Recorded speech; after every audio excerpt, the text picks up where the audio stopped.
नमस्कार मित्रांनो, जय महाराष्ट्र. बंडखोर छगन भुजबळांच्या बाउन्सरनी महायुती झाली पुरती घायाळ. मित्रांनो, छगन भुजबळ नाराज आहेत. मंत्रिपद न मिळाल्यामुळे ते वेगवेगळे डाव खेळत आहे. तर जाणून घेऊया सविस्तर बातमी व्हिडिओच्या माध्यमातून. त्या अगोदर तुम्ही जर बातमीपत्र यूट्यूब चॅनल सबस्क्राईब केलं नसेल तर सबस्क्राईब करून बेल आयकॉन नक्की प्रेस करा. प्रचंड बहुमत घेऊन महायुतीचे सरकार महाराष्ट्रात सत्तेवर आले.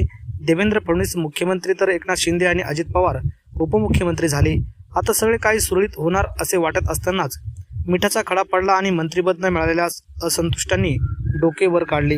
भाजपचे सुधीर मुनगंटीवार, राष्ट्रवादी काँग्रेसचे छगन भुजबळ आणि शिवसेनेचे विजय शिवतारे, प्रकाश सुर्वे हे या असंतुष्टामधील काही मोठे नेते आहेत. सर्वांना या ना त्या प्रकारे गप्प करण्यात यश आले, पण गप्प बसणार ते छगन भुजबळ कसले. छगन भुजबळांनी आपला बंडखोरीचा पवित्रा कायम ठेवला आणि दररोज नवनवीन बाउन्सर टाकून महायुतीच्या नेत्यांना घायल करून टाकले आहेत. भुजबळ यांनी प्रथम आपल्या ओबीसी कार्यकर्त्यांचा मेळावा घेतला. त्यांना मार्गदर्शन करून आपल्या बंडखोरीचे खरे कारण सांगितले.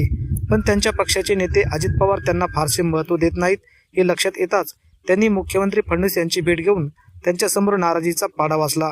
त्यांच्यामधील चर्चा ही गुलदस्त्यात झाली असली तरी त्यावर 8 दिवसात तोडगा काढण्याचे आश्वासन मुख्यमंत्र्यांनी दिल्यामुळे सध्या तरी भुजबळ शांत आहेत. कदाचित आगामी 2 ते 3 दिवसात अजित पवार, सुनील तटकरे, प्रफुल्ल पटेल हे छगन भुजबळ यांची समजूत काढतील. पण सध्या त्यांच्या आरोपामुळे कलुषित झालेले वातावरण निवळणार का, हा खरा प्रश्न आहे. प्रचंड बहुमत असताना सरकार स्थापन करण्यात दिरंगाई, त्यानंतर मंत्रिमंडळ शपथविधीला दिरंगाई आणि नंतर मंत्र्यांच्या खाते वाटपाला उशीर याचे कारण पुढे येत नसले तरी त्यातील एक मुद्दा हा छगन भुजबळांची नाराजी असणार हे मात्र नक्की आहे. तर मित्रांनो, आपल्याला काय वाटतं? छगन भुजबळ पुन्हा एकदा अजित पवार गटात बंडखोरी करून इतर पक्षांचा मार्ग अवलंबतील का? आपल्याला काय वाटतं? आपल्या प्रतिक्रिया कमेंट बॉक्समध्ये नक्की व्यक्त करा.